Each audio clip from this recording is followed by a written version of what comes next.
राजवीर जनहित संगठन के संस्थापक अध्यक्ष रहमत खान उर्फ रम्मू ने जनहित में कदम उठाते हुए महाराष्ट्र के मुख्यमंत्री तथा प्रधानमंत्री से निवेदन कर मांग की है कि जहां कहीं भी कोरोना संक्रमित अस्पताल है, इसके अलावा अमरावती के सभी अस्पतालों में तथा कोरोना संक्रमित मरीजों का जहां उपचार शुरू है उन वार्डों में इलाज के दौरान से लेकर तो बाहर लाने ले जाने तक सीसीटीवी कैमरा लगाए। यह आम जनता का अधिकार है। मैं रहमत खान उर्फ रम्मू, राजवीर जनहित संगठन संस्थापक अध्यक्ष, आपसे आज कुछ बात कहना चाहता हूँ। मैं ये बताना चाहता हूँ कि हमने महाराष्ट्र के मुख्यमंत्री और प्रधानमंत्री साहब से ये विनती की है और ये मांग की है कि जो भी कोरोना संक्रमित अस्पताल है उन अस्पतालों के अंदर में सीसीटीवी कैमरे लगाए जाए। सीसीटीवी कैमरे जहां कोरोना संक्रमित मरीज का इलाज हो रहा है, जहां कोरोना संक्रमित मरीज मृत्यु होती है उसके वहां से लेकर के वार्ड से लेकर के अस्पताल से वार्ड से लेकर के तो बाहर हॉस्पिटल के बाहर तक इसको लाइव प्रसारण किया जाए, ताकि कोरोना के संक्रमित पेशेंट के परिजन इस बात को सारी जानकारी उनको मिल सके। और ये हम इसलिए कह रहे हैं कि भारत के नागरिक है, हमें भारत के नागरिक होने के बाद ये जानने का अधिकार है।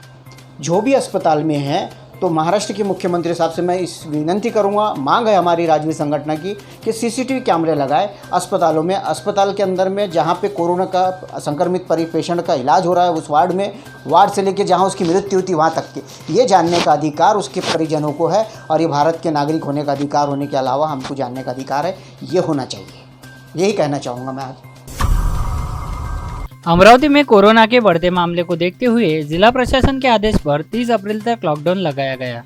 उसके बावजूद लोग बेवजह सड़कों पर घूमते दिखाई दे रहे हैं। हालांकि ऐसे लोगों को समझाने के लिए पुलिस, मनपा प्रशासन व जिला प्रशासन सड़क पर उतरा है, लेकिन घर पर रहने की नसीहत लोगों के पल्ले नहीं पड़ रही। आज सोमवार को पुलिस आयुक्त डॉक्टर आरती सिंह खुद रोड पर उतरी। उन्होंने बेवजह बाहर घूमने वाले पर कार्रवाई करते हुए उनकी जोरदार खिंचाई की। राजकमल चौक के अन्य ठिकानों पर उन्होंने कार्रवाई करते हुए नागरिकों को घर पर ही रहने का आह्वान किया। राज्य में कोरोना के कारण हाहाकार मचा हुआ है। मरीजों की संख्या के साथ मृतकों की संख्या भी तेजी से बढ़ रही है, जिसे लेकर चिंता का वातावरण है। आलम यह है कि राज्य के स्मशान घाटों पर अंतिम संस्कार के लिए वेटिंग की स्थिति देखी जा रही है, जिससे नागरिक परेशान हो गए हैं। लोगों को घंटों अंतिम संस्कार के लिए स्मशान भूमि पर रुकना पड़ रहा है। जिले में भी यही हाल दिखाई दे रहा। ऐसे में इस संदर्भ में प्रशासन की ओर से आवश्यक कदम उठाए जा रहे हैं, जिसके चलते शहर में अब 4 नई गैस शवदाही लगने जा रही है, जिससे नागरिकों को सुविधा होगी। जिलाधिकारी शैलेश नवाल ने इसे लेकर मंजूरी दी है।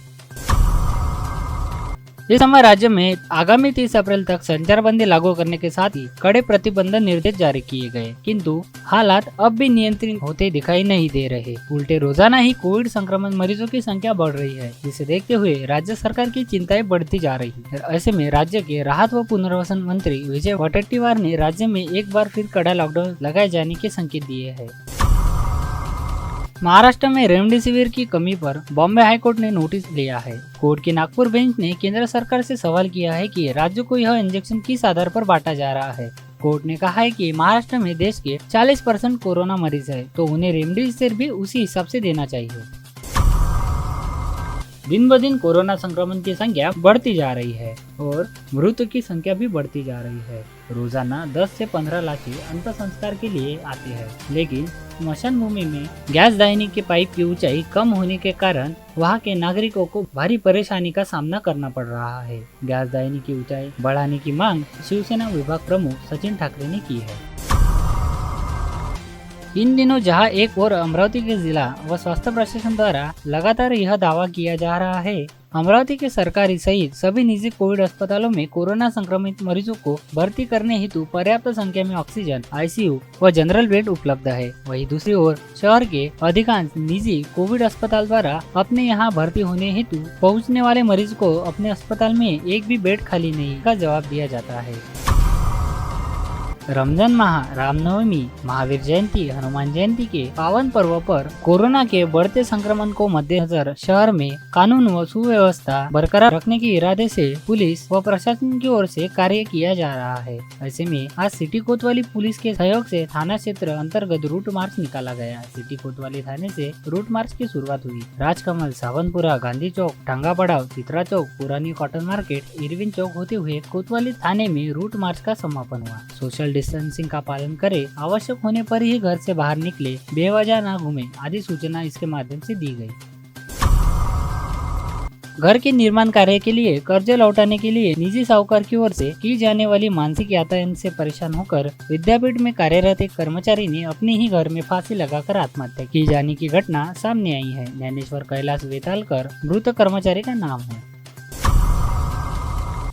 एक साल पहले देश दुनिया में पहले कोरोना महामारी को लेकर अभी भी कई वैज्ञानिक रिसर्च कर रहे हैं। ऐसे में अब 17 भारतीय वैज्ञानिक के रिसर्च रिपोर्ट में एक बड़ा खुलासा हुआ है, जिसमें वैज्ञानिक का दावा है कि सर्दी के मुकाबले गर्मी में तेजी से कोरोना का संक्रमण फैल रहा है। मीडिया रिपोर्ट के मुताबिक बीते 15 महीने में कोरोना को लेकर अब 17 भारतीय वैज्ञानिक ने स्पष्ट कर दिया है।